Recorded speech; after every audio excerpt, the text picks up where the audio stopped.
장갑차이진 바로 그 전차 T-90을 아시나요?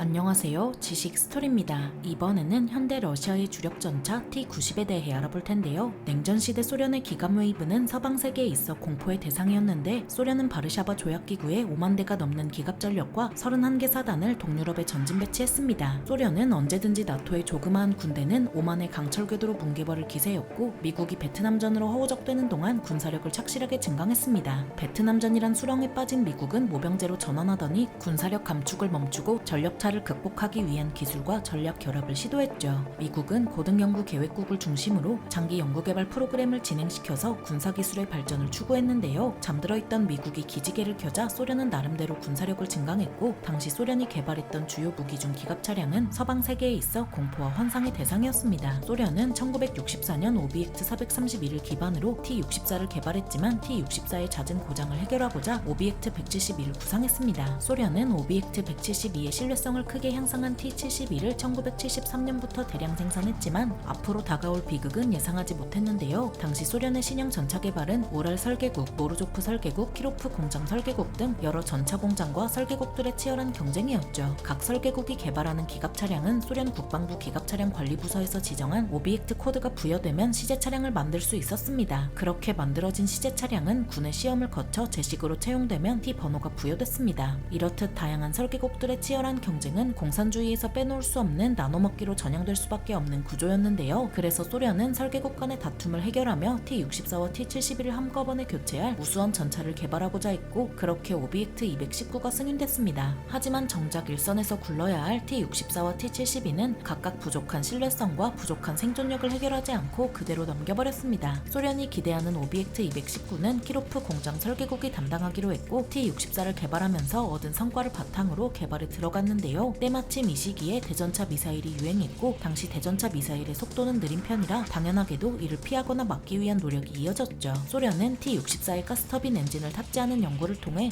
오비액트 219CN1과 가스터빈 엔진용 구동장치를 장착한 오비액트 219CN2를 시험했고, 그 결과 양산형 모델인 오비액트 219SP2가 개발됐습니다. 오비액트 219SP2는 제식명으로 T-80을 부여받았고, 소련의 이 같은 노력은 전차가 급가속할 수 있도록 하기 위한 거였습니다. T-80은 T-64를 대체하기 위한 전차였던 만큼 각종 첨단 기술을 동원해서 만들어졌으며 장갑을 강화하고 신형 자동장전 장치를 탑재했죠. 하지만 소련은 전차 엔진 기술이 부족한데도 대전차 미사일을 피할 수 있는 기동력이 뛰어난 전차를 만들고자 했는데요. 그래서 작은 차체와 포탑을 채택한 나머지 여유 공간이 부족해졌고, 포탑 아래에 있는 포탄과 장약은 공간 효율을 위해 서로 분리됐습니다. 거기에 T-64보다 향상된 복합 장갑을 적용했지만 기동성을 위해 중량을 41톤으로 맞추다 보니 방어력은 서방 전차에 비해 약할 수밖에 없었습니다. 이런 T-80의 성능은 뛰어난 편이었지만 높은 유지 비용과 비싼 제작비로 인해 T-64와 T-71을 모두 대체할 수는 없었는데요. 그래서 소련은 수도 방위군에 T-80을 집중적으로 배치했고, 상대적으로 위협이 덜한 곳에는 T-71을 배치했습니다. 이렇다 보니 외국에 판매되는 전차는 자연스럽게 T-72가 중심이 됐고, 중동의 여러 국가와 함께 이라크도 T-71을 주로 수입했습니다. 소련은 전차에 심혈을 기울였지만 막상 걸프전에 투입되니 결과는 참담했는데요. 전차의 보통 교정거리인 2km가 아니라 4km 밖에서 맞아도 포탑이 폭발하면서 전차가 전소되는 문제가 수도 없이 발생한 거였죠. 기동력을 위해 희생한 방어력과 포탑 아래에 있는 자동장전 장치, 그리고 포탄과 장약을 분리한 T-계열 전차의 문제는 73 이스팅 전투에서 적나라하게 드러났습니다. 미 육군 제2기갑기병 연대를 이라크군 최정예 기갑사단이 기습했지만 결과는 놀라웠습니다. 이라크군의 T-계열 전차는 장갑차에도 격파당했지만 미 육군의 에이브람스 전차는 격파되지 않은 거였죠. 최정예 사단이었던 만큼 주력이 T-72였지만 이라크군의 전차들은 포탄을 맞으면 어김없이 포탑이 날아갔는데요. 이 같은 결과는 소련 육군의 충격과 공포였지만 더 큰 충격과 공포가 남아있었으니 바로 소련이 망해버리는 거였습니다. 디폴트 상태의 경제를 그대로 물려받은 러시아는 수적 주력이었던 T-71을 대체할 새로운 전차를 만들 여력이 없었습니다. 그렇다고 나토와 대치 중인 상황에서 서방 전차들의 일방적으로 학살당한 T-71을 그대로 사용할 수도 없었는데요. 그래서 러시아는 공격력이라도 T-80 수준으로 끌어올리겠다는 러시아다운 아이디어를 떠올렸습니다. 있습니다. 그래서 T-80을 개발하면서 습득한 사격 통제 장치와 반응 장갑을 추가한 그냥 T-71을 손본 수준의 전차를 만들었습니다. 이게 바로 21세기 러시아군의 주력 전차 T-90의 탄생이었는데요. 그렇다면 이런 T-90이 어떤지 재원을 살펴보겠습니다. T-90은 전장 9.5m에 전폭 2.2m, 전고 3.7m이며 중량은 46.5톤에 승무원은 3명이고 무장은 125mm